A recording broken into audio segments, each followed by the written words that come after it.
Two stats that we are very interested in is that about 40% of the population say that they want to eat less or no meat, and yet meat consumption hasn't really gone down in a meaningful way. It has shifted from beef to chicken and fish, but it hasn't actually decreased in a way that you would expect if almost half of the population tries to eat less meat. What we were looking at in that context specifically is restaurant food, and we did a study. We used Time Out's list of top 100 restaurants in London in 2017. It was published last September, and we went through all of their menus. And the finding was that when you look at main dishes, 75% of them contain meat or fish, and only 25% were vegetarian. We didn't actually look specifically at vegan, but that, I mean, obviously there's a lot less of that.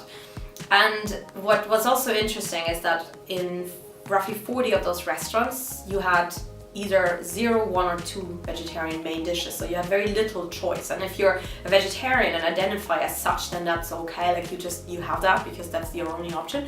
But if you try to eat less meat, you wouldn't necessarily go for that one dish. And 9 restaurants out of these 100 had no vegetarian main option on their a la carte menu at all. So if you would surely get one if you ask for it or ask for separate menus, but as a non-vegetarian, if you don't identify as a vegetarian, you would never do that. So the big question for us here is these are obviously the top 100, so that's what people aspire to. That is just a reflection of the market overall. And where we were having huge debates in our team is where does change need to come from? Is it a restaurant's responsibility to change this and to offer more vegetarian food?